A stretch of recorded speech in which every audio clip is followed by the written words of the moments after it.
ደሳለኝ ጥያቄ አለ እንዴ ወይስ ልጠይቅ ክርስትና ላይ? እኔ ጥያቄ ምንድነው የአዳምና ሔዋን ሰው ሲወለድ ኃጢአት የለውም በሚለው ላይ ሰው ሲወለድ ኃጢአት ከሌለው አዳምና ሔዋን ከገነት የተባረሩት በምንድን ነው? ኦኬ ሰው ሲወለድ ንጹህ ነው ብለን እናምናለን እኛ ሙስሊሞች። ኃጢአትን ወርሰን አንወለድም ወይ አባትና እናቶቻችን ኃጢአትን ወደኛ አላስተላለፉም። ከገነት የወጡት ኃጢአት ለሰሩ ነው እንጂ ሲወለዱ ኃጢአተኛ ስለሆኑ አይደለም። ኦኬ አላህ Subhanahu Wa Ta'ala ምዕራፍ 2 ቁጥር 30 ላይ ይናገራል። ምዕራፍ 2 ሱረቱል በቀራ ቁርአናችን ላይ ቻፕተር 2 ቁጥር 30 ላይ ምን ብሎ ነው የሚናገረው መሰለ? የዚህኛው የቁርአን አንቀጽ ምናልባት ፍለፊት መታይ ከሆነ ያየው ነው። እኔ በምድር ላይ ምትክን አድራጊ ነኝ ባለ ጊዜ አስተውስ ይላል። ገና አዳም ሳይፈጠር በፊት ጌታ አምላካችን ለመላእክቱ የተናገራቸው ነገር ነበረ። አዳም ሳይፈጠር በፊት ለመላእክቱ ምን አላቸው? ኢኒ ጃኢሉን ፊል አርዲ ኸሊፋ፣ እኔ በምድር ላይ ምትክ አድራጊ ነኝ አለ። ስለዚህ የሰው ልጅ ምትክ የሚደራረገው አንዱን የሚወልደው ምድር ላይ ነው እንጂ ሰማይ ላይ በገነት ውስጥ አይደለም። ስለዚህ የአዳምና የሔዋን ከገነት መውጣታቸው አስቀድሞ የተወሰነ የጌታ አምላክ ውሳኔ እንጂ በኃጢአታቸው ምክንያት የመጣ በፍጹም አይደለም። እኔና አንተ ምድር ላይ ነው ያለነው። የኔና አንተ ምድር ላይ መሆን የአዳም ኃጢአት ውጤት ሳይሆን አዳም ሳይፈጠር በፊት አምላክ የወሰነው ውሳኔ ነው። ስለዚህ እኔ ነው ለምንድን ነው ታዲያ ለምን ተወሰነ? አምላክ የሰው ልጅ ምትክ እንዲደራረግ የፈለገው ምድር ላይ ስለሆነ ገነት ላይ ለምን አስቀመጣቸው? አለ መጀመሪያ ለፈተና፣ እሱን ደግሞ ለፈተና ነው ሊፈተናቸው። የት ነው ያለው ገነት? ገነት የት ነው ያለው ሌላ ጥያቄ ነው። ኦኬ ጌታ አምላካችን ግን አዳምን በገነት ውስጥ ያስቀመጠው ለፈተና እንደሆነ እናምናለን። ወደ ምድር መምጣታችን ደግሞ ምንድነው? አስቀድሞ የተወሰነ ውሳኔ ስለሆነ ነው። አሁን ማያዝ የፈለኩት ምንድነው? ሙሉውን ፒክቸር ለማያዝ ሰው ገነት ውስጥ የገቡት ለፈተና ነው። ለፈተና ነው። ፈተናውን ባይወድቁ እዛው ይቆዩ ነበር። ከዛ መውጣታቸው የጌታ አምላካችን ቅድመ ውሳኔ ነው ብዬ ነግሬ ነበር እኮ።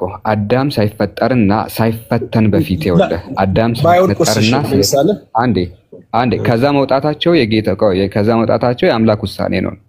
ነገር ግን ፈተና ነው። ፈተና መውደቃቸው ለህይወታቸው ብዙ ነገር ያስተምራቸዋል።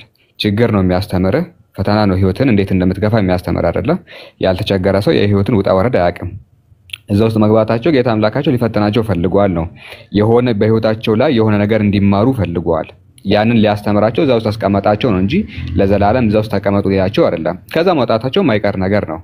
ኦኬ እሱን የምናውቀው ምዕራፍ 2:30 ላይ ገና አይደለም ሳይፈጠር በፊትም ምድር ላይ ነው የምትወርዱት ተብሏል። ይኸውልህ አዳም ሳይፈተን እኮ አይደለም፣ አዳም ሳይፈጠር በፊትም አላህ ያለው ምንድነው? ምድር ላይ ነው ምትክ የምትደራረጉት ነው። ስለዚህ እዛው ውስጥ መቀመጣቸው ለፈተና ነው። ኦኬ ሳይበሉ ባይበሉ የሚባል ነገር የለም። ወደ ምድር መምጣታችን አስቀድሞ የተወሰነ ነገር ስለሆነ እዛው ውስጥ መሆናቸው ግን ለነሱ ፈተና ነው። ፈተና ደግሞ ለህይወታችን እጅግ በጣም ጠቃሚ ነገር ነው። ነገራቶች በተለያዩ አቅጣጫዎች እንድንመለከት ያደርገናል ነው። ችግር ነው የሚያስተምረው የሚባለው ለዛ ነው። እሺ ሌላ ጥያቄ አለ? ማቋረጥ ሳይሆን ቢወድቁና ባይወድቁ ምንም ልዩነት የለም ማለት ነው የሚባል ነገር የለም።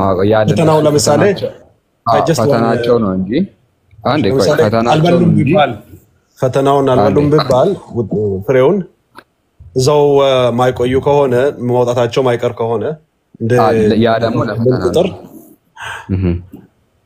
ያ ደግሞ ለፈተና ነው። ባይበሉም ቢበሉም ብዙም ልዩነት ፈተናው በመውደቅና ባለመውደቅ ለግላቸው ከመማሩት ያለፈ ፈጣሪ ጋር የሚፈጠር ልዩነት የለም ማለት ነው። ያ ምን መሰለህ? ከዛ መውጣታቸው የጌታ አምላክ ቅድመ ውሳኔ ነው። አስቀድሞ አላህ ገና ሳይፈተን አይደለም ገና ሳይፈጠር በፊትም ምድር ላይ ነው የምትኖሩት ተብሏል። አይታል እዛ ውስጥ መፈተናቸው ግን ለህይወታቸው ምንድነው? ትምህርት ይሆን ዘንድ ነው። ለኛም ደግሞ ትምህርት ይሆን ዘንድ ነው። የአምላክን ቃል ኪዳን መስማት እንዳለብን የሚያስተምረን የሆነ ታሪክ ነው። አምላክ አትቅረቡ ያለውን ነገር አለመቅረባችንን፣ አምላክ የፈለጋችሁትን ብሉ ማለት ደግሞ እሱ የፈቀደውን ነገር ማድረግ እንዳለብንና እሱ የከለከለውን ነገር ደግሞ መተው እንዳለብን ለአዳምም ሆነ ለኛ ትምህርት ሊያስተላልፍ ነው እንጂ አዳም ለዘላለም ገነት ሊቀመጥ አልተፈጠረም። ገብቷል? የፈተናው አስፈላጊነትና ጠቃሚታ ከዚህ አንፃር ነው።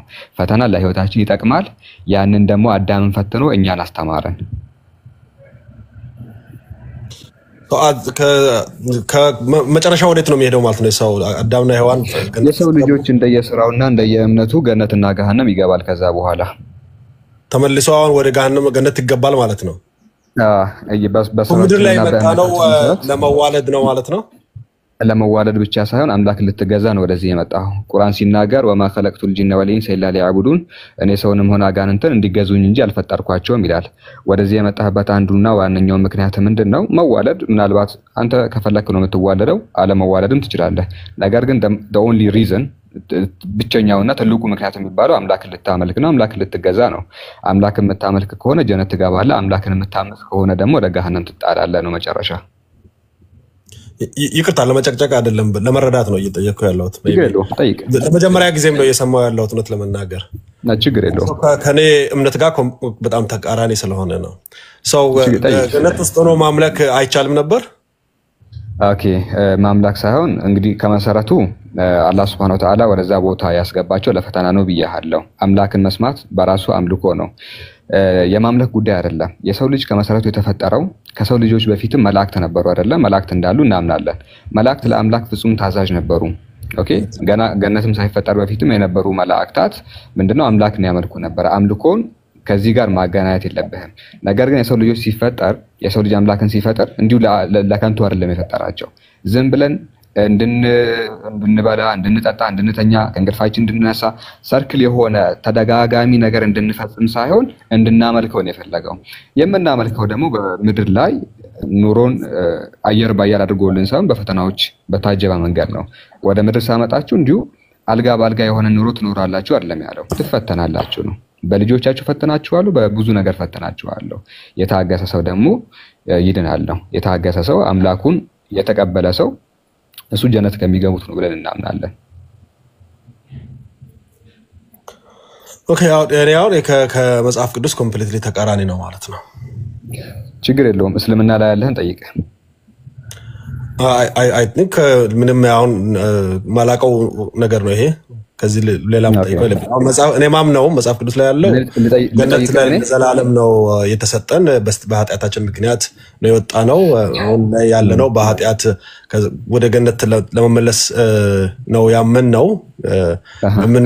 ምን መለሰው ለዛ ነው መሬት ላይ የመጣ ነው። አሁን አክቹአሊ ገነት ክርክር የሚያስነሳ ጉዳይ ነው።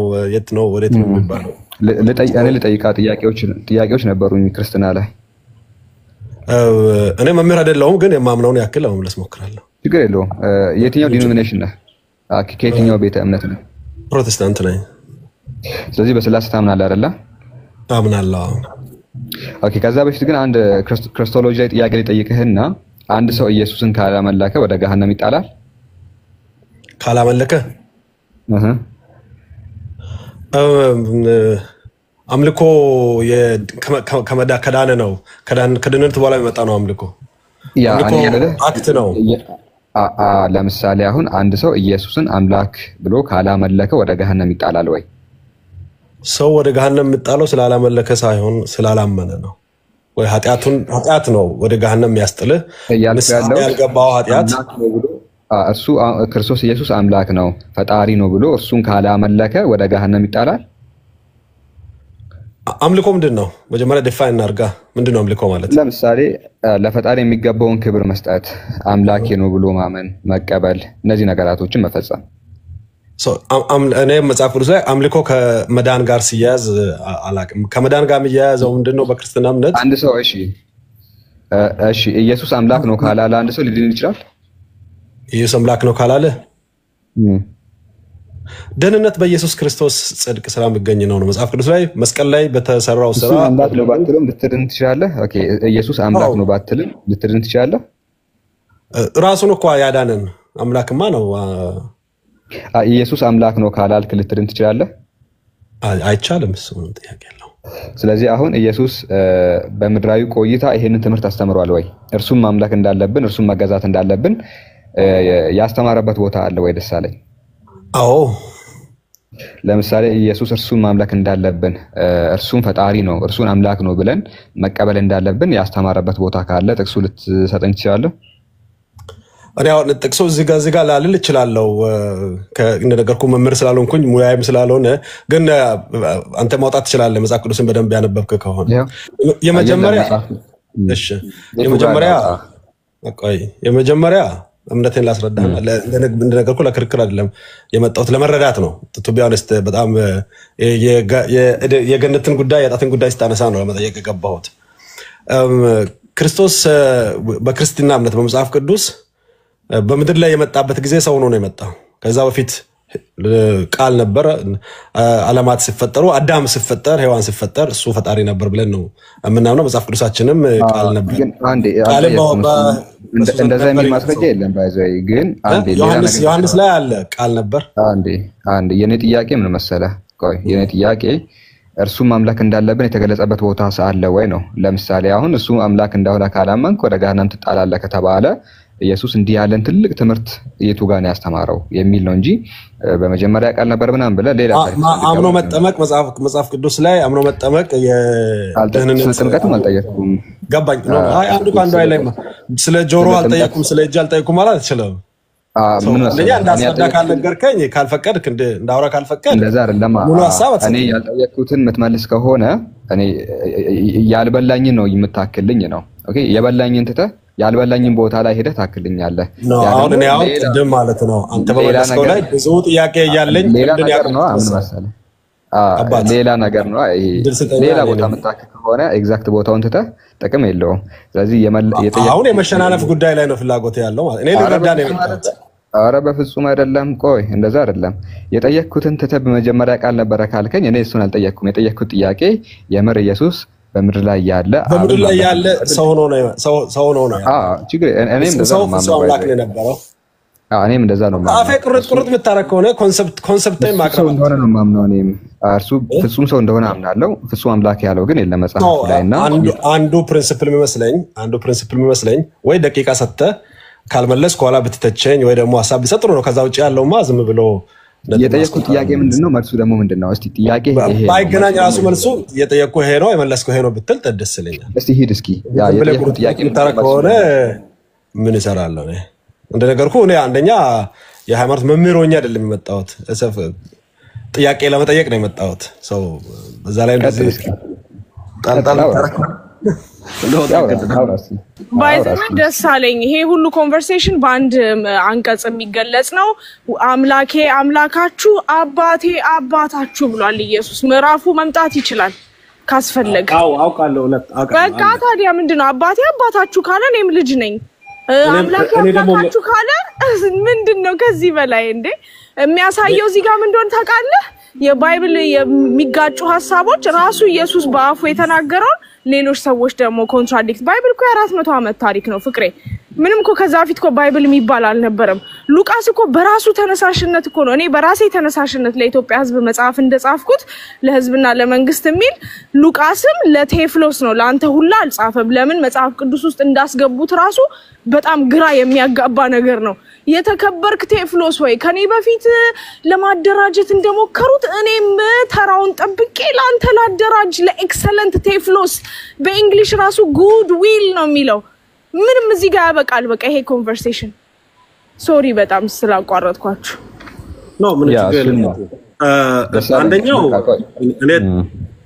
እኔ ላይ ነው አቋርጣችሁና ቤቲ አሁን ለምሳሌ አሁን ቅዱስ መጽሐፍ ቅዱስ አንድ ጥቅስ ነው ላንቺ ልጋጭ ሊችል ይችላል በኔ እምነት ግን ጊዜ ተሰጥቶ ጥቅስ ከጥቅስ ጋር ያጋጨው ያቃረኩ ባወራ ላይ ያጋጭል ጥያቄ ስላልነበረኝ አይደለም ቅድም የተውኩት ለምሳሌ ሰው ያላጣት ነው የሚወለደው ብዙ ጥያቄ ማንሳት ይችላል ነው ግን ቁርአንን በቁርአን ነው ቁርአኑ ያለውን ከእምነት ከመቀበል ውጪ ወይ ደግሞ አለማመን ከማሳየት ውጪ ሌላ ነገር ላደርግ አልችልም ሶ ኢየሱስ በመድር ላይ ያለ እንደዛ ያለው በሰውነቱ ነው እንጂ መጽሐፍ ቅዱስ ላይ አዳምና ሔዋን ሲፈጠሩ መጽሐፍ ቅዱስ ስላሴ እንደፈጠረ ነው መጽሐፍ ቅዱስ የሚናገረው እሱ ራሱ ወደ ዓለም ሁሉ ሄዱ ወንጌልን ሰበኩ በአብ በወልድ መንፈስ ቅዱስም እያጠመቃችሁ ደቀ መዝሙር ታድርጉ ብሏል ራሱ ሲጠመቅ ነው የምወደው ልጄ ብሏል መንፈስ ቅዱስ በግርግብ አምሳል መጥቷል ሶ አንዱን ጥቅስ ብቻ ወስዶ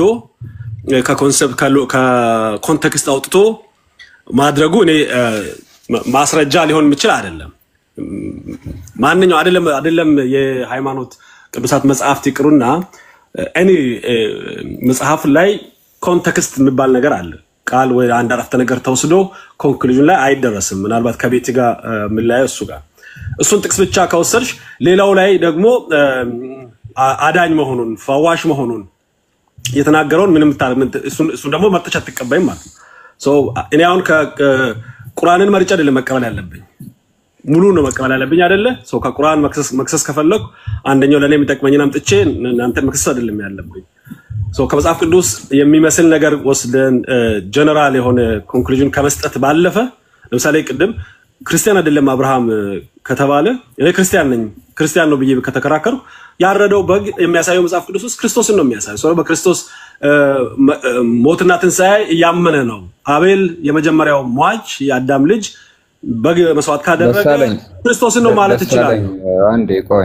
አንዴ ታች ላይ አረ ደሳለኝ ያወራበት ምናምን እያሉ እኔ ኮሜንት አይቼ ነበር እድል የሰጠው ረጅም እንድታወራ የሚያረኩ እንደ ልጁ ያወራ እንጂ ምናምን ታፈነ ምናምን እያሉ ስለነበረ ነው። ባይ ዘ ዌይ ጋይስ ኮሜንት ላይ ያላችሁ ሰዎች ኦኬ ስናቋርጥ ቀጣይ ሐሳብን ስለምናቅ ነው። እሺ እንደዚህ ስለሚያወራ ነው የምናቋርጠው። ኦኬ ያወራ ምናምን የምትሉት እኛ በደንብ ነው የምናውቀው ምን እንደሚያወራ ያልተጠየቀውን እንደሚያወራ በደንብ እናውቃለን። ኦኬ የጠየቁትን ትቶ ሌላ ስለበግ ምናምን ነው የሚያወራው። ኦኬ ለዚህ ነው የምናቋርጠው ነው። ድጋሚ እንደዚህ አይነት ነገር ኮሜንት ላይ እንዳጽፉ አስቀድመን ስለምናውቀው ሌላ ነገር ስለሚያወራ ነው የምናቋርጠው እንጂ አንዴ ደሳለኝ ቆይ የምናቋርጠው ለምን እንደሆነ እየነገርኳቸው ነው። ምክንያቱም ቅድም ቃል በቃል ስጠይቅ አረ ያወራ እስቲ ትንሽ ተንፍስ ምናምን ሲሉ ነበርና ለዚህ ነው በደንብ እንድትሰሙ የፈለኩትና የተጠየቀውን ኮምፕሊትሊ ወደ ጎን ያደርግና ስለ በግና ስለ ፍየል ነው የሚያወራው። ደሳለኝ ማንንም አልጠየቀህም። እኛ የምንጠይቅህ ጥያቄ ኢየሱስ በምድር ላይ በነበረበት ጊዜ እርሱ ማምለክ እንዳለብን የተናገረበት ቦታ አለ ወይ ነው? የለም። ባይሆን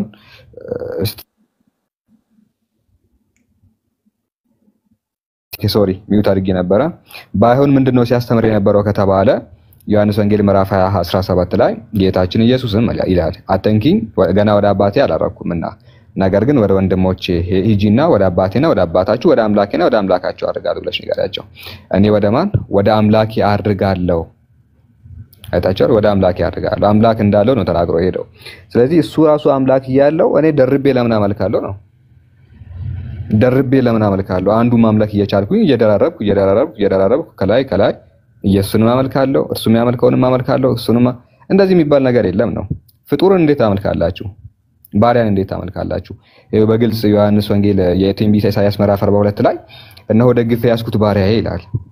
እነሆ ደግፌ ያስኩት ባሪያዬ ነፍሴ ደስ የተሰኘችበት ምርጤ ባሪያ ነው እያለ ነው። ይሄው መጽሐፍ ቅዱስ ነው ሌላ እኮ አይደለም። ተመልከቱ ትንቢተ ኢሳይያስ 42 ላይ እነሆ ደግፌ ያስኩት ባሪያዬ ይላል። ባሪያዬ ይታያችኋል ይሄ ቃል ምናልባት ታች ካልታያችሁ እንዴት ነው የምናመልከው? ባሪያ ነው። እሺ ዮሐንስ ወንጌል ምዕራፍ 17 ቁጥር 3 ላይ ኢየሱስ የዘላለም ሕይወትን ታገኛላችሁ ያለው እንዴት ነው? ገነት ትገባላችሁ ብሎ ያስተማረው እንዴት ነው ከተባለ ዮሐንስ ወንጌል ምዕራፍ 17 ቁጥር 3 ላይ የዘላለም ሕይወትን አንተ ብቻ እውነተኛውን አምላክና የላከውንም ኢየሱስ ክርስቶስን ማወቅ ነው አለ። ጀነት የምትገቡት አለ ኢየሱስ ሲናገር ብቻውን የሆነ አንድ አምላክ ስታመልኩና የላከውንም ክርስቶስ ኢየሱስን ስታውቁ ነው አለ። ልክ እኔ እንደማምነው ማለት ነው ዛሬ ይሄንን እያስተማረ ገነት የሚገባው አንድ አምላክ በማመን እየተባለ ሶስት አምልከን ነው ገነት የምንገባው ኢየሱስን አብን መንፈስ ቅዱስን የሚባል ነገር የለም ባይዘይ። ስለዚህ ትድናላችሁ የተባለው የተላከውን ኢየሱስ ክርስቶስን በማወቅ እንጂ አምላክ የሆነውን ኢየሱስ ክርስቶስን በማወቅ አይደለም። የሰጣኝን ስራ ፈጽሜ በምድር ላይ ያከበርኩ ይላል ዮሐንስ ወንጌል ምዕራፍ 5ም ሲናገር ይህም የምሰራው ስራ አብ እንደላከኝ ስለኔ መሰከራል ይላል። በቃ የተላከ መልእክተኛ ነው የላከኝ አብ ይላል። እርሱ ፍጡር ነው የተላከ ነው እንጂ ሌላ አካል አይደለም። ዮሐንስ 8 ላይ ዳሩ ግን የላከኝ እውነተኛ ነው እኔም ከእርሱ የሰማሁትን ይህን ለዓለም እናገራለሁ አለ። አይታችኋል? ከእርሱ የሰማሁትን እየሰማ ነበር የሚያስተምረው እየሰማ ነው የሚያስተምረው እንጂ እሱ ራሱ አምላክ ስለሆነ በፍጹም አይደለም።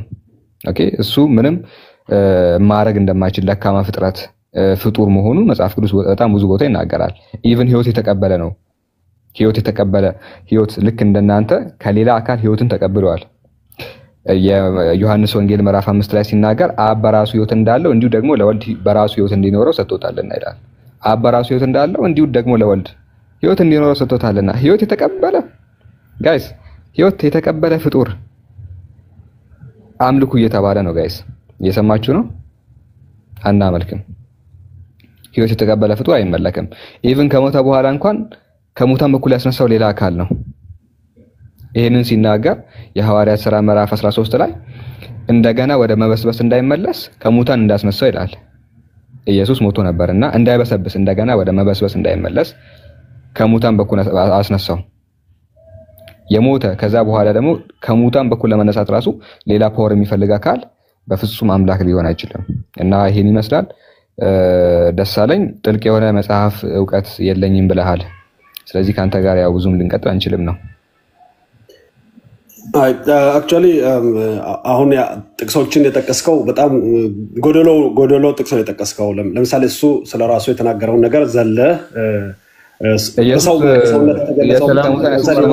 መንገድ ነኝ ወደ አብ በስተቀር መግባት አይቻልም ያለው ከአብርሃም በፊት ነበር በዮሐንስ ወንጌል ደሳለኝ ኢየሱስ ሞቶ ነበር አይደል ቆይ እሱን ተው ቆይ ጎደሎ ያልከው መጽሐፉን ነው ኢየሱስ ሞቶ ነበር አዎ ማን ነው ከሙታን ያስነሳው እግዚአብሔር አብ ለምንድን ነው ያስነሳው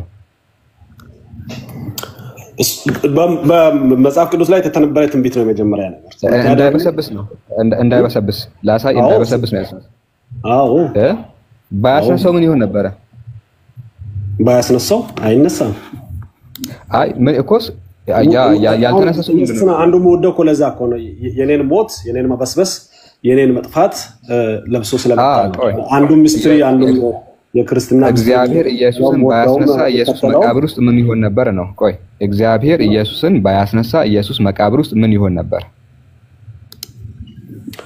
መቃብር ውስጥ ምንድነው የሚሆነው መቼ ጥያቄ ምንድነው ንገረኝ አንተ ምንድነው የሚሆነው የሞተ ሰው መቃብር ውስጥ ምንድነው የሚሆነው እንደዚህ ነው የሚሆነው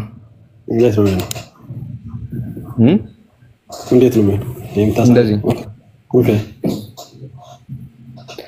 አሁን ጥያቄው ኢየሱስ ሞቶ ነበረ ተቀብሮ ነበረ እግዚአብሔር ባያስነሳው ምን ይሆን ነበር ኢየሱስ አሁን መጽሐፍ ቅዱስ ላይ ያየው እኮ ነው የሞተ ሰው አሜን ስጋው ይበሰብሳል ምን ጥያቄ ስጋ በስባሽ ነው ኢየሱስ ይበሰብስ ነበር አይደል ባያስነሳው እግዚአብሔር ስጋው በስባሽ ነው ምን ጥያቄ ያለው ይሄንን ደግሞ እንደዚህ ይናገራል የሐዋርያት ሥራ ምዕራፍ 13 ላይ እንደገና ወደ መበስበስ እንዳይመለስ ከሙታን እንዳስነሳ ይላል ስለዚህ ሊበሰብስ የነበረው አካል ነው አምልክ ምትለኝ ለምንድን ነው እንደዛ አይነት አካል የለበሰው ንገረኝ ሰው ስለሆነ የተገደለው ራሱ ለምንድን ነው ለምሳሌ መጽሐፍ ቅዱስ ላይ ፍጡር አንዱ እኮ ቅድም ስታነሳ ነበር ገዳዮቹ እነማን ናቸው ታውቃላችሁ ያ ፍጡር ስለሆነ ነው የሚበሰብሰው ገዳዮቹ እነማን ናቸው ታዲያ አይበሰብስም ደሳለኝ የመገደሉ ምክንያት እግዚአብሔር ነኝ ብለዋል ብሎ ነው የገደሉት እኮ ታውቃላችሁ ምን መሰለ ደሳለኝ ኢየሱስ ለምንድን ነው የሚበሰብሰው አልከኝ ፍጡር ስለሆነ ነው አሁን አንተ በኔጌቲቭ የምታቀርበው ነገር እኮ ለማምለክ ምስጢር ነው ስለዚህ ከዚህ ራሱ ተስተምደን ዝቅ ብሎ አዳነኝ ብዬ ማምነውን ነገር ነው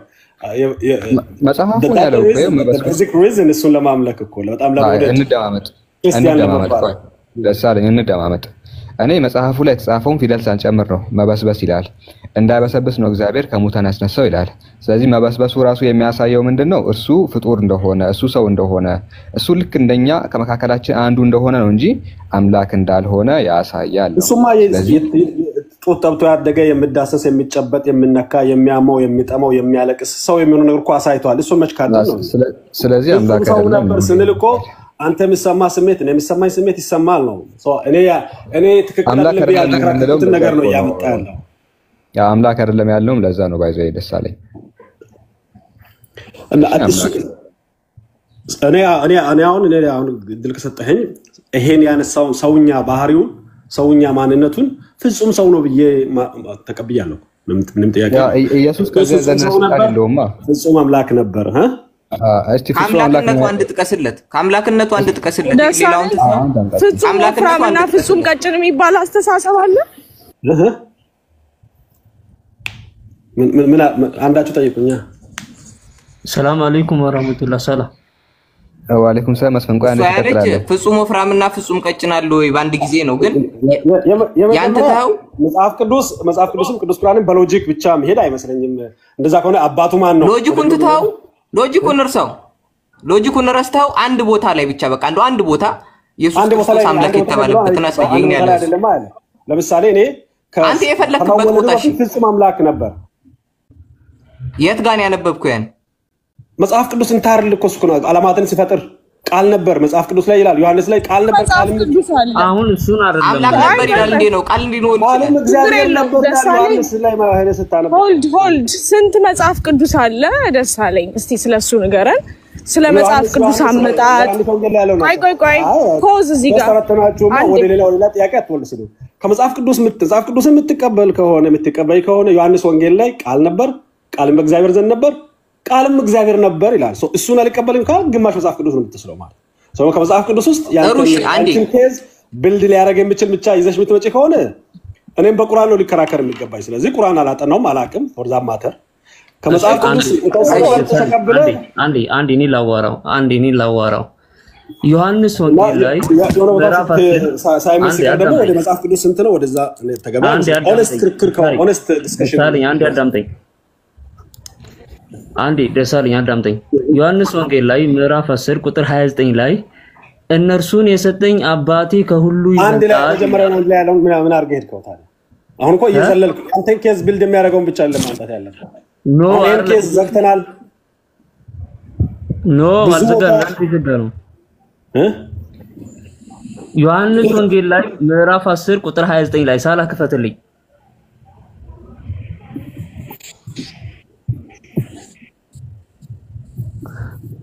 እርሱን የሰጠኝ አባቴ ከሁሉ ይበልጣል ይላል አንድ እንዲሁም ዮሐንስ 14 ቁጥር 28 ላይ ብትወልዱኝስ አብ ከኔ ስለሚበልጥ ወደ አብ በመሄዴ ደስ ባላችሁ ነበር ይህ ማለት ምንድነው የሚያሳየው ኢየሱስ የተላከ መሆኑን ነው የሚያሳየው እንጂ አምላክ መሆኑን የሚያሳይበት ምንም አይነት ፍንጭ የለም እንዲሁም ዮሐንስ 13 ቁጥር 16 ላይ ቆሮንቶስ 11 ቁጥር 3 ላይ አሳለፈ እንጂ ለማ ባንድነን የሚለውን ያያየው ነው ራሱ በከፈተው ላይ እኮ በአዳማ አንድ ናቸው ደሳለኝ በአዳማ አንድ ናቸው እኔና ባንድነን በአዳማ የሚል አልተጻፈም እሺ እንደዚህ የሚል ተጽፏል እኔና አንተ አንድ እንደሆነ አንድ ይሆኑ ዘንድ የሚል ነገር የለም አለ ስለዚህ አሁን እሱ ሐዋርያቱ አንድ የሚሆኑት በምንድነው ሐዋርያት እኛ አንድ እንድንሆን ነው እዚህ ያለ ከሱ ጋር እኔና አብ አንድ እንደሆነን አንድ ይሆኑ ዘንድ ይላል ስለ ሐዋርያት ሲናገር ሐዋርያቱን ከአብ ጋር ያነጻጽረው ከሐዋርያት አንድ የሚሆኑ ከአብ ጋር ያነጻጽረው እዚህኛው ላይ ራሱ ዮሐንስ ላይ እኔና አብ አንድ እንደሆነን አንድ ይሆኑ ዘንድ ብሎ ሲናገር ሐዋርያት ዓላማቸው አንድ እንዲሆኑ ነው ወይስ አይደለም ነው አባት ስለ ኢየሱስ አምላክነት አሁን ዮሐንስ ላይ ነው አይደል ያለው ዮሐንስ አንድ ጀምራ እመጣለሁ እዛ ጋር አምላክነቱን አይናገርም እሱ ራሱ እግዚአብሔር ነው ቃሉ ካለ ሌላው ምንድነው የሚያደርግልኝ ነው አይናገርምና ቆይ እነሱ አውጣለትማ ዮሐንስ 1:1 ቆይ አንዴ ይቅርታ ዮሐንስ 1:1 ላይ የሚለውን ላሳየው እኔ በመጽሐፍ ቅዱስ ነው የማምነው ግን እንዳልሆነ እርግጠኛ ነኝ እንደዛ እንደምይል አንድ ወደዛ ይላል 30 ሰከንድ ብቻ እነርሱን የሰጠኝ አባቴ እርሱ ከሁሉ ይበልጣልና ይላል ከአባቴም እጅ መንጠቅ የሚችል የለም ብሎ ይናገራል አብ ከኔ ይበልጣል ብሎ ይናገርና እኔና አብ አንድ ነን ሲል አንድነታቸው ዓላማ መሆኑን እንረዳለን ዮሐንስ 1:1 ቀጥል ጃ ዮሐንስ 1:1 ላይ በመጀመሪያ ቃል ነበር ይላል እዚህ ጋር ኢየሱስ ክርስቶስን ነው ቃል ነበር የሚለው ቃልም በእግዚአብሔር ዘንድ ነበረ ማለት በእግዚአብሔር ዘንድ ከነበረ ሁለተኛ ከእግዚአብሔር ውጭ ሆነ ሌላ ቃል ነው ማለት በእግዚአብሔር ዘንድ ከነበረ ቃልም እግዚአብሔር ነበር ይላል እዚህ ጋር እግዚአብሔር የሚለው ቃል በግሪከኛው ሲጻፍ ቲዮስና ሆቲዮስ ተብሎ ነው የተጻፈው ቲዮስ የሚለው ቃል ማለት ነው ቀጥታ አምላክን የሚወክል አለመሆኑ አንድ ቦታ ላይ ላሳይ ልክ እንደዚሁ የተጠቀሰ ዮሐንስ 10:34 ከሆነውን ሁሉ አንዴ ላሳይ ነው አንዴ ቆይ ስማኝ ዮሐንስ 10:34 ላይ ያወጣል ይሄኛውን ጥቅስ ተረከው ቆይ እዚሁ ጋር ነኝ አልሄድኩም ከሱ ጌታም ኢየሱስ ክርስቶስን አምላክ ነህ ሲሉት እንደዚህ አላቸው ኢየሱስ ክርስቶስ የራሱን አምላክነት እንዴት እንደተናገረ ልነግርህ ነው ኢየሱስም እንዲህ ብሎ መለሰላቸው እኔ አማልክት ናችሁ አልኩ ተብሎ በሕጋችሁ የተጻፈ አይደለምን መጽሐፉ ሊሻር አይችልምና እነዚህ የእግዚአብሔር ቃል የመጣላቸውን አማልክት ካላቸው የእግዚአብሔር ልጅ ነኝ ስላልኩ እናንተ አብ የቀደሰውን ወደ ዓለም የላከውን ትሳደባለህ ትሉኛላችሁናል አይደለም እኔ እነዛም አማልክት ተብለዋል ሕግም የመጣላቸው እያለ ነው እዚህ ጋር አምላክ እንደተባሉ ይናገራል ሕግ የመጣላቸው ሰዎች ቆይ ስማኝ ልጨርስ ሕግ የመጣላቸው ሰዎች አምላክ እንደተባሉ ይናገራል እዛ ጋር ደግሞ ኢየሱስ ክርስቶስ እግዚአብሔር ተብሏል ይሄ እግዚአብሔር አምላክ የሚለው በአማርኛ ስለሆነ ነው ግሪከኛው ላይ ሁለቱም ላይ ቲዮስ ነው የሚለው ይሄ አምላክ የሚለውም ቃል ቲዮስ ነው የሚለው እግዚአብሔር የሚለውም ቃል ቲዮስ ነው የሚለው አምላካዊ ባህሪ መላበሱን ነው የሚያሳየው። አንድ በሰዓቱ የነበሩት ሙሴም ሌሎችም በአጠቃላይ እንደዛ ተብሏል፣ ቲዮስ ተብሏል። እና አሁን አንተ የጠቀስከው ቃል የሚያሳየው ማለት ነው እንደዚህ ብሎ ማምለጥ አይቻልም። ና ወደ አንድ እንዴት ወደ አንድ ተመለስ፣ ወደ አንዱ አምጣ። እሺ ወደ አንድ መልሰው። እሺ ወደ አንድ መልስ አንዴ። እሺ ቆይ ደሳለኝ ሙሴ አምላክ ነው አይደለም? አይደለም። ዘጸአት 7:1 አንብብልኝ። አንዷን መልሰው የአንዱን እንኳን አልጨረስንም። ምንድነው የምታወራው? ና እግዚአብሔር ሙሴን አለው እኔ ለፈርዖን አምላክ አድርጌሃለሁ ይላል። ምን አድርጌሃለሁ? እሱማ ጌታዬ ይላል። ሰውንም ጌታዬ ትላለህ። ለፈርዖን አምላክ አድርጌሃለሁ። ጌታ አላልኩም እኔ ጌታ አላልኩም እኔ አምላክ ጌታ ነኝ። ጌታ አማርኛ እንችላለን። ደሳለኝ ቆይ አማርኛ በደንብ ነው የምንችለው ማንበብ። እሺ ጌታ አይልም የቃል አምላክ ነው። አንዷን ግን የታረከተ የመጀመሪያውን ግን ሳጨስ ነው ና እዚህ ጋር እግዚአብሔር ሙሴን አለው እኔ ለፈርዖን አምላክ አድርጌ ምን አድርጌያለሁ ነው ያለው። የመጀመሪያውን እቺ ቃል በመጀመሪያ ቃል ነበር። እሷን አለቀኳትም። እሷን እንጨርስ ነበር ታለው ቅድም እኔ እንዳላልኩበት አትሄድ አላልከኝም? ምን አድርጌያለሁ? ሙሴ ጋር ከመዳችን በፊት የኢየሱስን እንጨርስ። አንዴ ምን አድርጌያለሁ? የሙሴ ጋር መጣል ኢየሱስን ማስጨረስንና ነው። ምን አድርጌያለሁ ነው ያለው። አባቴ ኢየሱስን ጨርሰናል። ጌታ መሆኑን አምላክ ነው የሚለው ጌታ ብሎ ነው ያነበበው። በነገራችን ላይ ሁላችሁም 2000 ሰዎች ከሰማችሁ ይሄንን ጌታ ብሎ ነው። ጌታ አይልም አምላክ ነው። ጌታ አምላክ ነው። እኔ ብዙ ለምን አንድ አይደለም። ኢየሱስን ጨረስን ወይ ኢየሱስን ጌትነት ጨረስን ወይ ኢየሱስን አምላክነት ላስረዳ እኮ ነው። የጃ አርጊመንት ምን መሰለህ? ቆይ ጃ ክርስቲያን ነው እሺ፣ ልክ እንዳንተው ነገር ግን ኢየሱስን ፈጣሪ አያረገውም ነው። ከላይ ካንተ በላይ ያለው ልጅ ጃ ይባላል፣ ክርስቲያን ነው። እሱ ራሱ የመጽሐፉን ስለሚረዳ አንተ እንዳልከው አይደለም የሚለው ነው። እዛ ጋር አምላክ ተብሎ ቢጠራ ኢየሱስ የሚገርም ነገር የለውም። እሱ ከሱ ጥቅም ሌላ ቦታ አላሳየው። አምላክም ልጅም መዝሙር 82:6 አውጣለትማ። መዝሙር 82:6 ደሳለኝ ገና ከጥቅሱ ያልተነሳውም ለኔ ድል አልሰጣችሁኝም እኮ። አንዴ ችግር የለውም። ቆይ አንዴ ጃ ምን እያለ ነው መሰለህ? ዮሐንስ አንድን አልጨረስንም። በጨርስልሃለሁ። አንዴ መዝሙር 82:6 ነው ያውጣልህ። አንዴ ብቻ ያንተ አርጊመንት እየነገርኩት እኮ ነው። እሱ ያለ ምን መሰለህ? የጥቅስ ማህበራዊ አረጋ ደሳለኝ አትረጋጋ። ለመረጋጋት ሳይሆን ራፕ ማድረግ አንችልም። እኔ አሁን ሐሳቤን ኮንሰንትሬሽን የሚያለው አንድ ደሳለኝ ያስረዳ እኮ ነው። እኔ ሙስሊም ነኝ፣ ጃ ክርስቲያን ነው ከላይ ያለው ልጅና ሊያስረዳ ፈልጓል። መዝሙርን ክፈትለት እያለ ነው። ዮሐንስ ወንጌል አንዳንድን እያብራራለህ እኮ ነው። እሱ አሁን ያለህ ምን መሰለህ? መጽሐፍ ቅዱስ ላይ ዮሐንስ ወንጌል 10:35 ላይ የእግዚአብሔር ቃል የሚመጣላቸው አምላክ ይባላሉ ነው ያለ እና ከነሱ መካከል ደግሞ አንዱ ማን ነው ከተባለ ሙሴ ነው። ሙሴ ነብይ ነው ግን አምላክ ነው። ሰምታችኋል ውስጥ ያላችሁ ሁለት ሰዎች ሙሴ አምላክ ነው። ማስረጃ ምንድነው? ዘጸአት 7:1 ላይ እግዚአብሔር ሌላም ላሳየው እኔ ለፈርዖን አምላክ አድርጌያለሁ ይላል። ሙሳ አምላክ ነው ግን ፈጣሪ ነው ማለት አይደለም። መጽሐፍ ቅዱስ ላይ አምላክ ብሎ የሚጠራቸው ነቢያትን ነውና የእግዚአብሔር ቃል የሚመጣላቸው ሰዎች አምላክ ይባላሉ። የሚያስገርም ነገር የለውም ነው። እሺ መዝሙር ስንት ፈጣሪ ብሎ ጽፏል? 82 አንድ ላይ ብትመለስ ፈጣሪነቱን ይባላል። አንዴ ቆይ መልስልሃለሁ። መዝሙር 82 አትዝለሏ። የኢየሱስ ፈጣሪ ዮሐንስ ሩቅ ሳንሄድ አለ አሁን እንኳን ተከምትላቸው ከዮሐንስ በፊት አይደል ዳዊት የተጻፈው መዝሙረ ዳዊት ስቴፕ ስላለው ከመጀመሪያው ሊሄድል መዝሙር 82:6 ምን ይላል? እኔ ግን አማልክት ዮሐንስን እንደማትወዱት አሁን እየገባኝ ነው። ቆይ ልነግርህ ነው። እኔ ግን ስማኝ ቆይ አንዴ። እኔ ግን አማልክት ናችሁ፣ ሁላችሁም የልዑል ልጆች ናችሁ።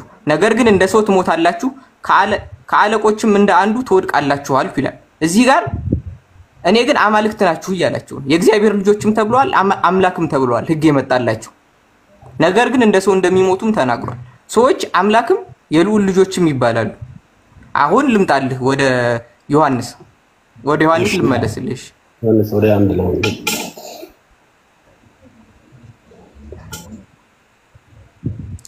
ዮሐንስ 1:1 ላይ በመጀመሪያ ቃል ነበረ፣ ቃልም በእግዚአብሔር ዘንድ ነበረ ይላል። ቃልም በማን ዘንድ ነበር? በእግዚአብሔር ዘንድ ነበር። ስለዚህ ስንት ናቸው አሁን እዚህ ጋር እየተጠቀሱ ያሉት አካሎች? ቃል ያልከው ኢየሱስ በማን ዘንድ ነበር የነበረው? በመጀመሪያ በእግዚአብሔር ዘንድ ቃልም በእግዚአብሔር ዘንድ ነበር። ቃልም ስንት አካል ናቸው? ይህ በመጀመሪያ በእግዚአብሔር ዘንድ ነበር፣ ሁሉ በእርሱ ሆነ፣ ከሆነውም አንዳች እንኳን ያለ እርሱ አልሆነም። ቆይ አንተ ማጥወረድ ሀዛው አንተ ከሙሴ ጋር ከዳዊት ጋር ካመሳከርከው ሳይሆን ዓለም ላይ አለ የተባለው ዩኒቨርስ የተፈጠረው በሙሉ እግዚአብሔር ፈጠረ ብለህ የምታምነው ነገር በሙሉ በኢየሱስ ቃልነት የተፈጠረ ነው። ይሄ እሺ እኔ አሁን አንድ ጋር ነው ገና አቋል ወረድኩ። ሙሴ የተሰጠ ሳይሆን ፈጣሪነት ፈጣሪ ነው። በቃ ይሄ ቃል ፈጣሪ ነው፣ ሰሪ ቃል ነው። የሆነ ሁሉ አንተም ጭምር እኔም ጭምር የተፈጠርንበት ቃል ነው። ምን መሰለህ ዮሐንስ አንዳንድ ላይ ካላወራ እሱ ምረት ነበረች ህይወትም የሰው ብርሃን ነበረች። ዮሐንስ አንዳንድ እንጨርስ መጀመሪያ እዚህ ጋር ማለት ነው። ምንም ከሙሴ ጋር የሚወዳደር አይደለም። በሙሉ መለኮትነቱ ነው የተገለጸውና እኔ ፊት ለፊት ያለው ነው። ይሄንን ስንት መለኮት ነው ያለው? ስንት መለኮት ነው ያለው?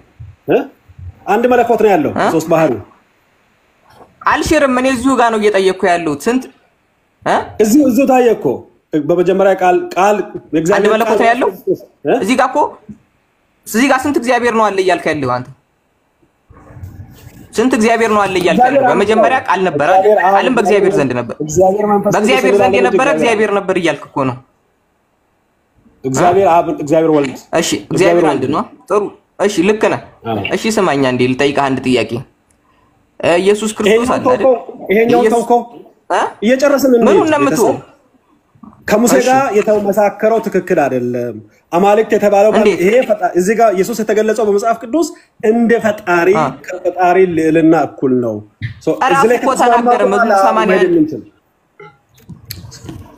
መዝሙር 81:6 ላይ እንኳ ያንን አጣጥፎ ተናገረ። አንተ አምላክ ነህ ሲሉት እዚህ ጋር የተገለጸው ነገር ኢየሱስን ከአማልክት ልጆች ጋር ከነቢያት ጋር አይደለም የሚያመሳክረው፣ ከሙሴ ጋር አይደለም የሚያመሳክረው። ይሄ ጥቅስ የሚያሳየው የሚነግረን ይሄ ቦታ ላይ የተጻፈው ኢየሱስ ፈጣሪ እንደሆነ ነው። ቃል እንደነበረ ያ ቃል ራሱ እግዚአብሔር እንደነበረ ያ ቃል ሁሉን እንደሰራ። እኔ ደግሞ እየነገርኩ ያለሁት ግሪከኛው ቃል እዚህ ጋር የመጀመሪያውን እግዚአብሔር ሳይሆን ሁለተኛውን ሰማኝ፣ ሁለተኛው እግዚአብሔር ላይ ቲዮስ አይደለም የሚለው ሆቲዮስ ነው የሚለው። እንደ እግዚአብሔር ያለ ነው እንጂ የሚለው እግዚአብሔር አይደለም የሚለው።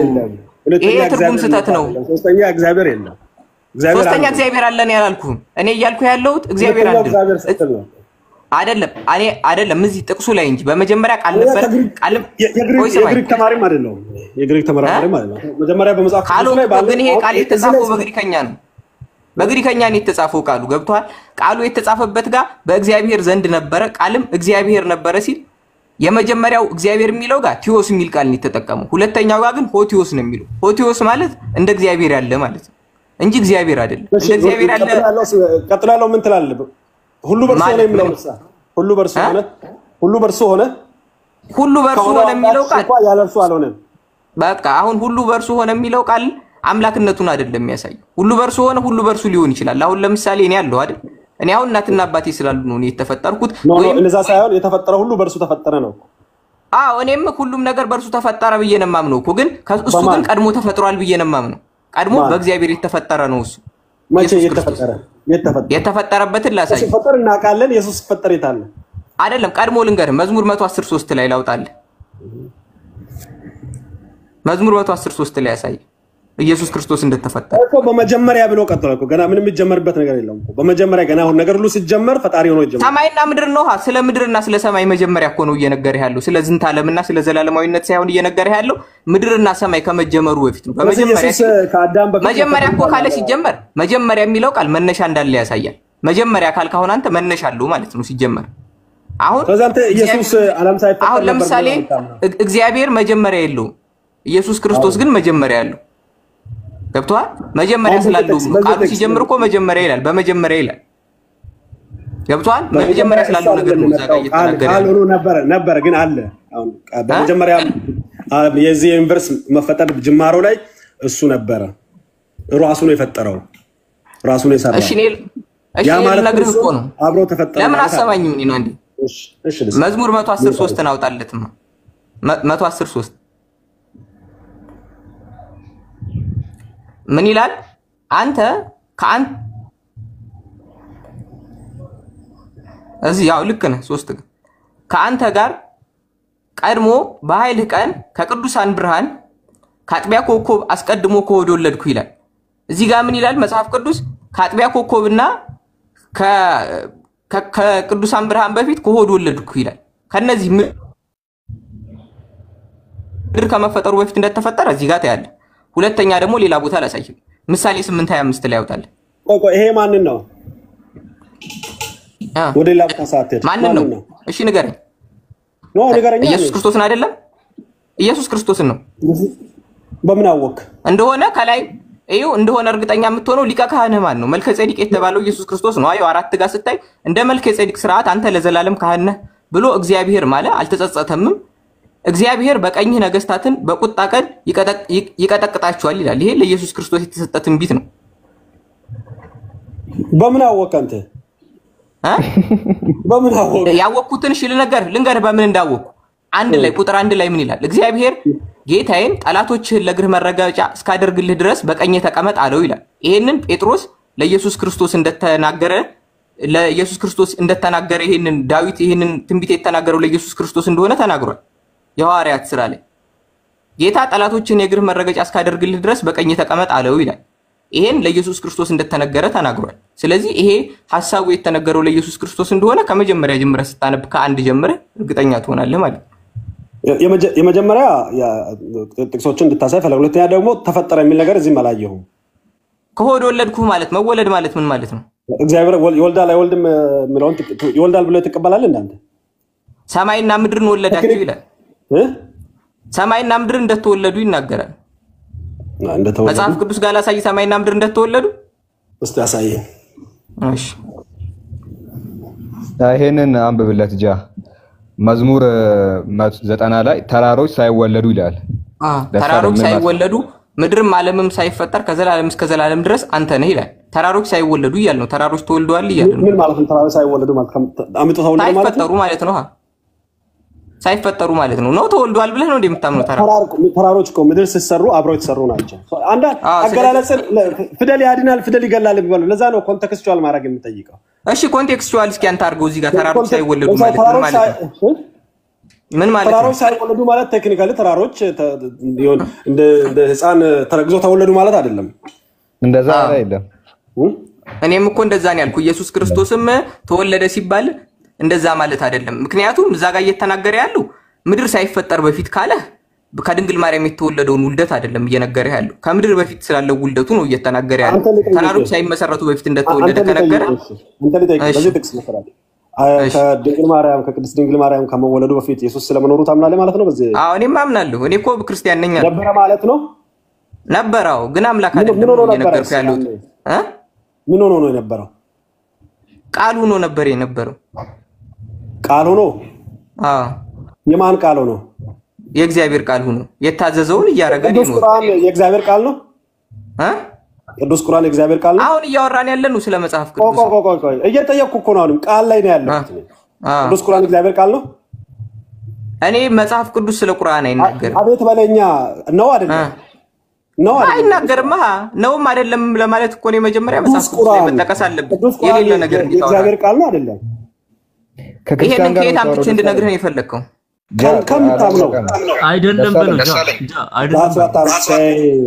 አሁን ከባ አይደለም ክርስቲያን ጋር ስለሆነ ልጁ ክርስቲያን ነው። ኢየሱስ ፍጡር ነው ብሎ ነው የሚያምነውና ሰው ቅዱስ ቁርአን እግዚአብሔር ቃል መሆኑ ካላመነ ቅዱስ ቁርአን አታምንም?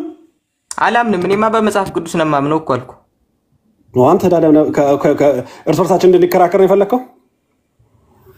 እኔ እየነገርኩህ የመጽሐፍ ቅዱስን ሐሳብ ነው እየነገርኩህ ያለው። ያ ቃል ዘላለማዊ ነው አይደለ? የእግዚአብሔር ቃል አይደለም። የእግዚአብሔር ቃል ዘላለማዊ አይደለም። ቃል ማለት እኮ ቃል አቀባይ የሚለውን ለመግለጽ ነው። አሁን ቃል አቀባይ ስለነበረ እሱ አባባል ነው። ቃል አቀባይ አይደለም። ቃል አቀባይ ለማን ነው የሚያቃብለው? ቃል ለሰዎች ተልኮ ሰው ሳይፈጠር በፊት ነበረ ካልክ ለማን ቃል ሊያቃብል ነበር? ማለት አልገባኝ። ቃል ነበረ ዓለም ከመፈጠሩ በፊት አዳም ከመፈጠሩ በፊት ነበር አልክ። በምን ስቴት ስለው በቃል ስቴት አልክ። አቀበላል በቃል ስቴት ነበር የነበረው። ለምሳሌ አሁን ቃል ደግሞ ፈጣሪ ቃል እንደሆነ ዮሐንስ ላይ ይናገራል። ፕላስ ደግሞ ያ ቃል አቀባይነቱን ለማን ነው ቃል የሚያቃብለው? ምድር ከተፈጠረ ከመፈጠሩ በፊት ነበር። ለሰዎች ቆይ ስሚ፣ ከመፈጠሩ በፊትም ላወራህ እኮ ነው። ከመፈጠሩ በፊት ልነግርህ እኮ ነው። ስማኝ።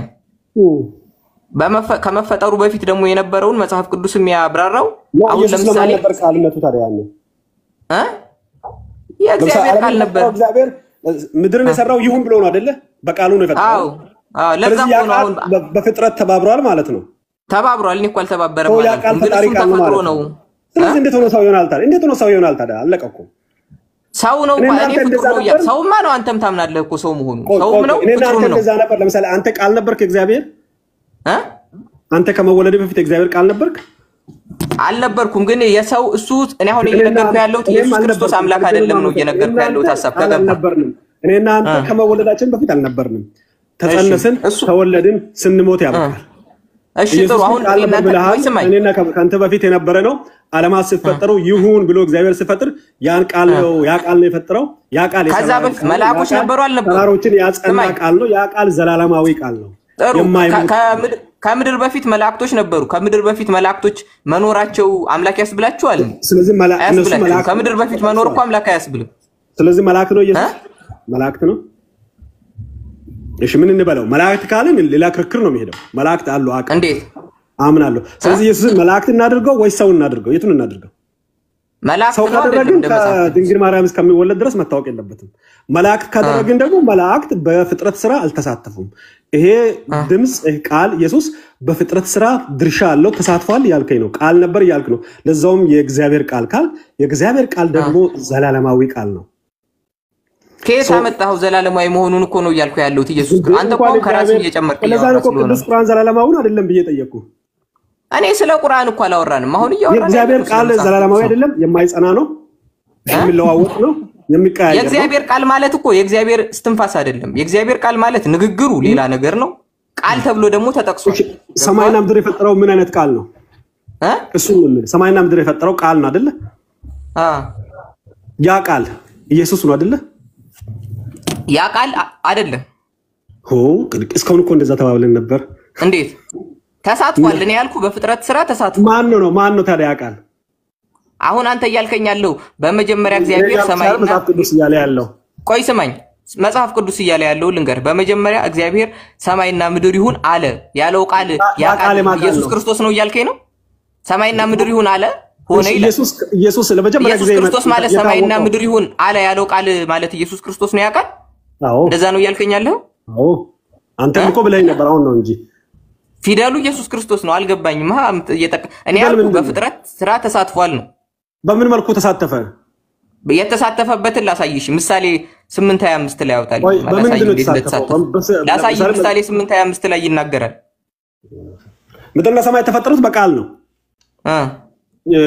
እንትን ትብብር ኢቃማ አቃበል ምናምን መቼም ምክክር እንጨምር እንቀንስ አላየንም ይሁን አለ ብርሃን ይሁን ብርሃን ሆነ ያልነበርክም አንተም እኮ የተጻፈውን አይደል እኔ ከተጻፈው ላሳይ ምሳሌ 8:25 ላይ አልኩ ምሳሌ 8:25 ላይ ላሳይህ እኔ እንዴት እንደሆነ መጽሐፍ ክርክር ተሳትፏል ካልክ ያንተና እኔ ክርክር ያበቃል አንድ ነን ባይሆን ለሌሎቹ ስጥና አይ ቲንክ ሙስሊም አይደለህም ዝም ብዬ ሳስበው አይደለም እንግዲህ እግዚአብሔር አምላክ አንድ አምላክ ነው እየነገርኩህ ያለው ዘላለማዊ ሙነት አምናሃል አንተ ሳስብ ማለት አይደለም ዘላለም ማለት ምን ማለት ነው ላንተ ዘላለም ማለት ከምድር በፊት መኖር ነው እንዴ ዘላለም ማለት ከምድር በፊት ኖር ማለት ነው ዘላለማዊ ነው ማለት አይደለም መቼ ነው ኖረው የእግዚአብሔር ቃል መቼ ነው የጀመረው መኖር ማለት ኢየሱስ ክርስቶስን እየጠየቀ ከሆነ ኢየሱስ ክርስቶስ መኖር የጀመረው ከተፈጠረ በኋላ ነው ከመፈጠሩ በፊት አልነበረ ቃሉ ኢየሱስ ክርስቶስ እኮ ማለት የእግዚአብሔር ቃል ማለት ነው መቼ እንደተፈጠረ እኮ ነገርኩ ቆይ ኢየሱስ የእግዚአብሔር ቃል መሆኑን ታምናለህ አይደል ቃል አንተ የምትለው ምንድነው አልኩ ቃል እኮ ማለት አሁን ለምሳሌ እኔ የማወራው ሞሬ ቃል የእግዚአብሔር ቃል ተምታቶባል አይደል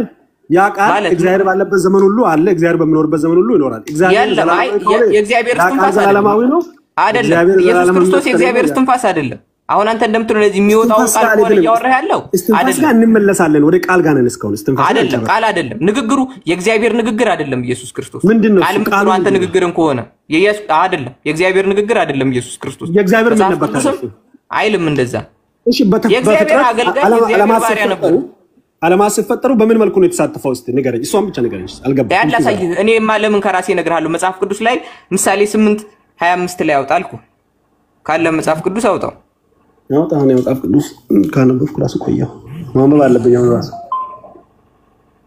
እሺ እኔ ላንብብልህ ስክሪን ላይ አምጣና በትልቁ ልያ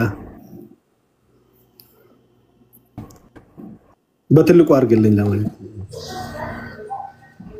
መስፍንን ትልቁ ላይ አድርጉት አድሚኖች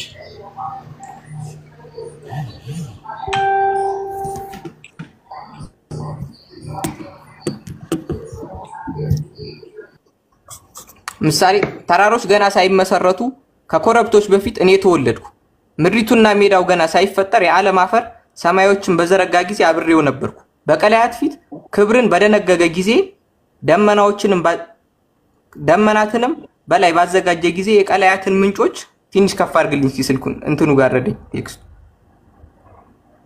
ለባህር ዳርቻዎችን በወሰነ ጊዜ ከትዛዙ እንዳያልፍ የምድርን መሰረት በመሰረተ ጊዜ የዛን ጊዜ እኔ ከሱ ዘንድ ዋነኛ ሰራተኛ ነበር ለተለተም ደስ አሰኘው ነበር በፊቱም ሁሉ ጊዜ አሁን እዚህ ጋር መጀመሪያ ላይ ካነበብኩ 25 ጋር መፍጠሩን ወደታች አነበብኩ ለላይ ጋር ግን ካነበብኩ ተራሮች ገና ሳይመሰረቱ ኮከቦች ከኮረብቶችን በፊት እኔ ተወለድኩ ይላል መወለድ ማለት መገኘት ነው ብለኛል ቅድም ስለ ተራራ ሳሳይ እዚህ ጋር ተራሮች ገና ሳይመሰረቱ ከኮረብቶች በፊት እኔ ተወለድኩ ይላል ሰማይ 22 ላይ ካነበብከው ደግሞ እግዚአብሔር የመንገዱ መጀመሪያ አደረገኝ በቀድሞ ስራው መጀመሪያ ይላል የእግዚአብሔር የመጀመሪያ ስራ እዚህ ጋር ይናገራል የመጀመሪያ ፍጥረቱ እሱ መሆኑን እዚህ ጋር ማየት ትችላለህ እግዚአብሔር የመንገዱ መጀመሪያ አደረገኝ በቀድሞ ስራው መጀመሪያ ይላል የእግዚአብሔር የቀድሞ ስራ ማን ነው ኢየሱስ ክርስቶስ ነው የቀድሞ ስራው ይሄው እዚህ ጋር 22 ላይ እግዚአብሔር የመንገዱ መጀመሪያ አደረገኝ መቼ ነው የተጀመረው የእግዚአብሔር የመንገዱ መጀመሪያ ማን ነው የሚለው ቁጥር 22 እግዚአብሔር የመጀመሪያ መንገድ ስለዚህ እሱ እኮ ዘላለማዊነት እኮ ይሄ ነው እኮ ሌላ ምን አለ እግዚአብሔር ጅማሬ አለው መንገዱስ ጅማሬ አለው የመንገዱ መጀመሪያ እኮ ዘላለማዊ ማለት መነሻ መድረሻ የሚልለው ነገር ነው ፍጻሜ ያለው እግዚአብሔር ጅማሬ እንዳለው እዚህ ጋር እየነገረህ እኮ ነው አክቹአሊ ስለማ የእግዚአብሔር መንገድ መቼ ነው የጀመረው እሱን ከነገርከኝ ይሄን እነግርሃለሁ እግዚአብሔር መንገድ የጀመረው የፍጥረት ስራውን በሱ ነው የጀመረው እዚህ ጋር ይነግርሃል የእግዚአብሔር የመንገዱ መጀመሪያ እግዚአብሔር መንገድ አልነበረም የምን መንገድ ነው የምታወራኝ እዚህ ጋር ስለ ስራው ነው እየተናገረ ያለው በቀድሞ ስራው መጀመሪያ ያደረገኝ ይያለህ ነው በልጅነቴ ያነበብኩትን ነው ቆን እየሰበሰብኩ ማውራው እንጂ እኔ ደግሞ በቀድሞ ስራው አላቀም እኮ ግን አንተ ባስነበብከኝ እንኳን ሳይ ፈጣሪነቱ ሙሉ በሙሉ ነው የመጣው ነው ፈጣሪ ከሆነ ከዛ በኋላ እግዚአብሔር የፍጥረቱ ጅማሬ መንገዱ ጅማሬ ካደረገ እኔ ዘላለማዊነት ነው ለኔ ምንም ለምን እንደሆነ ታውቃለህ እንዴት ነው አንተ ዘላለማዊነት ማለት መነሻ አለው ዘላለማዊ ማለት እኮ አልፋና ኦሜጋ ዘላለማዊ ነው ፍጻሜ የለውም ጅማሬ የለውም ሶ ኮንቴክስት ጅማሬ ያለው ማዩ እዚህ ጋር ተራሮች ሳይመሰረቱ በፊት ተወለድኩ ይላል የተወለደበት ሰዓት አለ እዚህ ጋር እኮ እየነገረህ እኮ ነው የመንገዱ ተራሮች ሳይፈጠሩ በፊት መቼ ማለት ሰኞ ማክሰኞ እንድልን ይፈልከው ተራሮች ሳይወለዱ በፊት ተፈጥሯል ሶስት እኮ ነው ዩኒቨርስ ላይ አንደኛ ምንድነው መጀመሪያና መጨረሻ የሌለው አምላክ ነው አይደለ እግዚአብሔር እዚህ ጋር ግን እሱ ግን መጀመሪያ አለው ኢየሱስ ግን መጀመሪያ እንዳለው እዚህ ጋር ነገረህ እኮ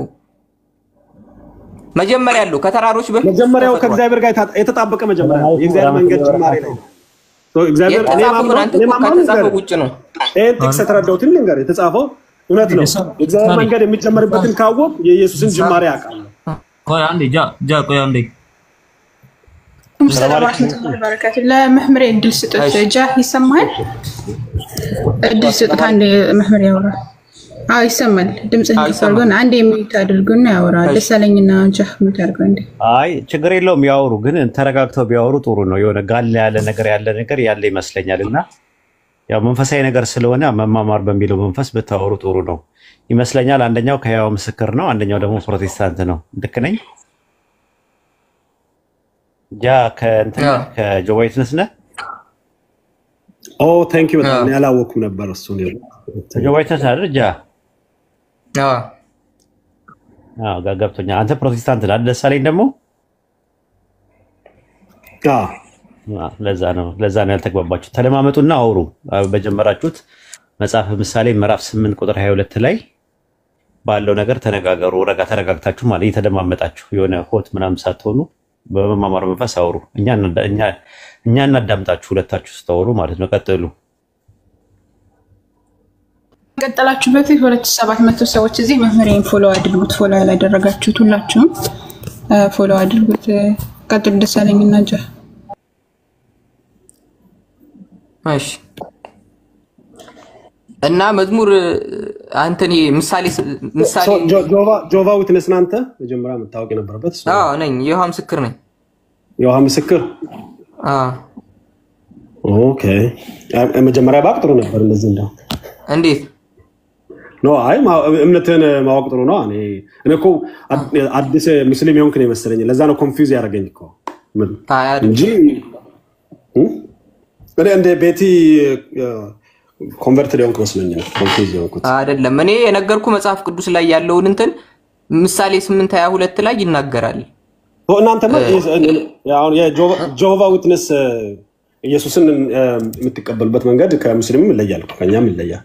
እኔ መጽሐፍ ቅዱስ የሚለውን የነገርኩህ እኔ የማስበውን ሙስሊም የሚያስበውን ተውና ወደ ጎን መጽሐፍ ቅዱስ የሚለው ግን ተወልዷል ይላል። መወለድን አሁን ለተራሮች ሲያሳይህ መወለድ ማለት ተራራ ይወለድ። ያንተ ኢየሱስ ግን ምን አይነት ኢየሱስ ንገረኝ? እንዴት ነው የምታምነው አንተ? የተገኘ ዓለም ከመፈጠሩ በፊት በእናንተ እምነት ምንድነው? ፊገሩን ንገረኝ፣ አሳየኝ ልረዳ። መጀመሪያ ለምሳሌ ቅድም የሙስሊምን ስለ ገነት ስለ ኃጢአት ያለውን ነገር ስለማላቅ ነው የተረዳሁት ጠይቄ ማለት ነው። አሁን ክርክር ሳይሆን እንድገባኝ እናንተ ጋር አብ ማን ነው? ኢየሱስ ምንድነው? መንፈስ ቅዱስ ምንድነው? መዳን እንዴት ነው? እሱ ነገር ላይ ፒክቸር ስጠኝ እስቲ። ከዛ በኋላ እንገባ ማላቅ ነገር ለተመከራከር። እሺ ኢየሱስ ክርስቶስ አልኩ ፍጡር ነው። እሺ ከዛ በኋላ ከተፈጠረ በኋላ ደግሞ መልእክተኛ ሆኖ